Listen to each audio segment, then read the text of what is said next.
Totoo nga bang nakakaiyak itong movie na to? Tungkol ito kay Mujige na isang batang half Filipino, half Korean na nakatira nga sa Korea kasama yung nanay niya. Masaya naman silang magkasama ng nanay niya pero magbabago yung lahat ng magkasakit nga yung nanay niya, kaya naman dito nga siya pinadala nito sa Pilipinas para makasama yung mga kamag-anak niya bago pa nga siya tuluyang maiwan ng nanay niya.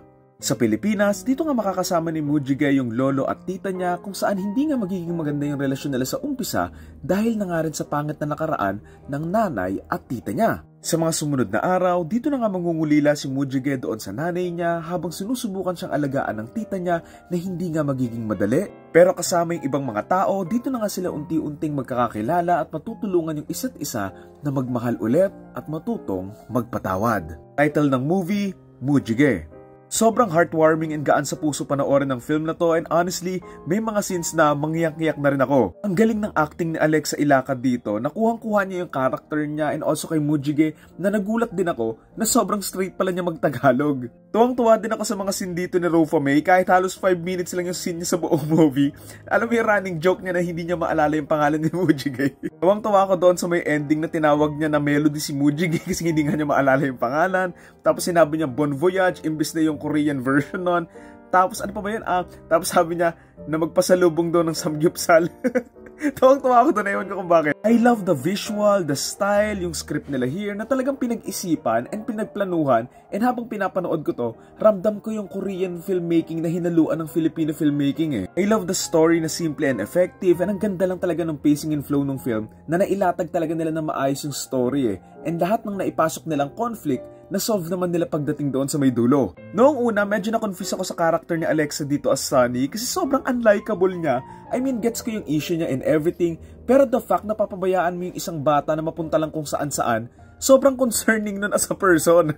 Pero what I like about her character naman, gets mo kung saan siya nanggagaling Bakit siya may galit sa ate niya, bakit siya may galit sa tatay niya. Kumbaga, lahat valid naman, and in the end, na-resolve naman nga nila. PS din pala doon sa mga magulang na maghihiwalay dyan, huwag nyo namang paghiwalayin yung mga anak nyo kasi para sa akin, there's something cruel lang sa idea na maghihiwalay kayo tapos paghihiwalayin nyo din yung anak nyo. Kung maghihiwalay man kayo, mamili na lang kayo kung kanino mapupunta yung mga anak nyo kaysa paghiwalayin nyo pa. Kasi kung mga bata, parang, I don't know, there's something cruel lang doon sa mga batang magkakapatid tapos paghihiwalayin. Alam mo yun? Gustuhan ko rin pala yung ending dito, by the way. Akala ko ito yung magiging typical ending na hindi na siya kukunin ng tatay niya tapos happily ever after na and all.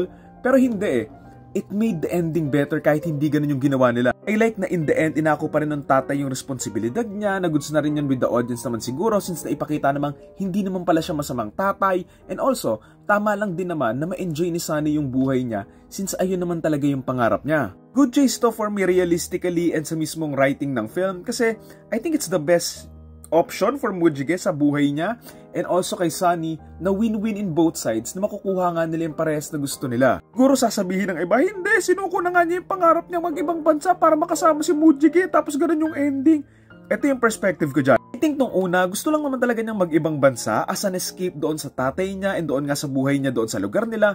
Pero since nakasama na nga niya si Mujige and na-resolve na rin naman nila yung mga issues nila, ang naitulong nito na bago nito yung perspective niya about it. Kumbaga this time kung aalis pa rin siya, hindi na para tumakas, kundi para sa sarili niya na lang din talaga na wala ng halong galit at lungkot, hindi tulad before na aalis nga siya dahil lang galit siya, and naalis nga siyang maiiwan nga niya si Mujige, pero ngayon, kasama na nga nito yung tatay niya. Alam ko, in-explain naman, pero siguro medyo na-confuse lang ako kung bakit hindi man lang na-contact ng tatay yung asawa at anak niya na hindi naman siya realistic regardless kung anong nangyari sa kanya, di ba? Sa tingin ko lang din, masyadong late na introduce and naipasok sa story yung tatay nga ni Mujige na sana pinakilala siya agad tapos doon na lang nila kinumbine yung almost half ng story na I think would work naman. Para lang din sana kasi mas maramdaman yung bigat nga ng conflict and also yung pagbubuo na nga nila ng tiwala and relasyon ng tatay ni Mujige doon sa lolo at tita nga niya sa Pilipinas na okay pa rin naman, gets naman, pero mas maganda lang kung mas nababaran and mas na-build up pa yung part ng story na to. So yun lang naman again ang title ng film ay Mujige and ang torta rating ko ay 7.5